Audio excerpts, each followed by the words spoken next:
আসসালামু আলাইকুম। সিএলটিভি 24 থেকে আমন্ত্রণ জানাচ্ছি। আমি তানিশা সুলতানা আফিফা। বাংলাদেশ তথ্য ও মানবাধিকার ফাউন্ডেশনের আন্তর্জাতিক মানবাধিকার দিবস উদযাপন।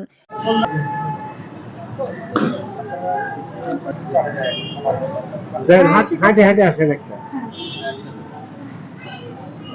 10 ডিসেম্বর বিকেল 5টায় ৭৭তম আন্তর্জাতিক মানবাধিকার দিবস উদযাপন উপলক্ষে বাংলাদেশ তথ্য ও মানবাধিকার ফাউন্ডেশন চট্টগ্রাম বিভাগের উদ্যোগে মানবাধিকার সমাবেশ ও শোভাযাত্রা বিকেল 3টায় নগরীর বিভিন্ন সড়ক প্রদক্ষিণ করে শিল্পকলা একাডেমি গ্যালারি হলে এক আলোচনা সভা অনুষ্ঠিত হয়।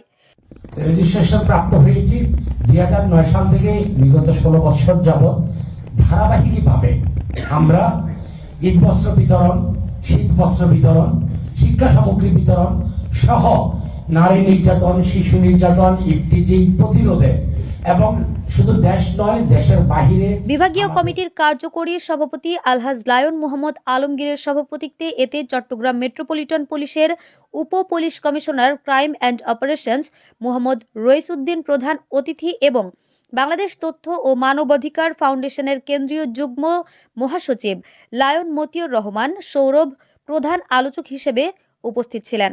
সম্মানিত অতিথি আলোচক হিসেবে উপস্থিত ছিলেন চট্টগ্রাম বিভাগীয় কমিটির সিনিয়র সহসভাপতি আলহাজ মোহাম্মদ আবুল কাশেম, সিনিয়র সহসভাপতি SM শাহাবুদ্দিন, সহসভাপতি লায়ন শামসুজ্জামান সুমন, সিনিয়র যুগ্ম সাধারণ সম্পাদক অধ্যক্ষ জয়নাল আবেদিন, যুগ্ম সাধারণ সম্পাদক মোহাম্মদ জানে আলম রনি।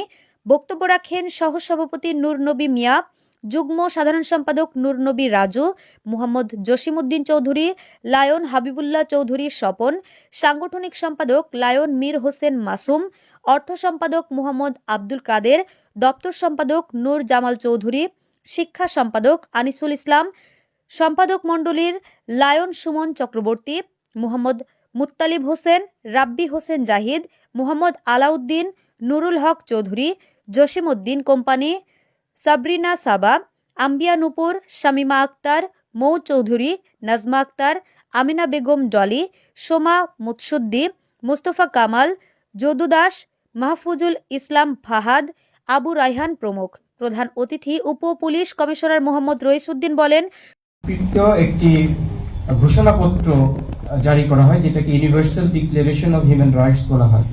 তো তারই প্রেক্ষিতে আমরা 10 ডিসেম্বরকে সারা বিশ্বে একযোগে আমরা আন্তর্জাতিক মানবাধিকার দিবস হিসেবে পালন করেছি। সর্বস্তরের সকলের সম্মিলিত সহযোগিতা ছাড়া এককভাবে কোনো ব্যক্তি বা প্রতিষ্ঠানের পক্ষে মানবাধিকার বাস্তবায়ন করা সম্ভব নয়। তাই যার যার অবস্থান থেকে সকল নাগরিককে মানবাধিকার বাস্তবায়নে এবং মানবাধিকার লঙ্ঘন প্রতিরোধে এগিয়ে আসতে হবে। অতিথি উপ পুলিশ কমিশনার মোহাম্মদ রইসউদ্দিন সহ নেতৃবৃন্দ।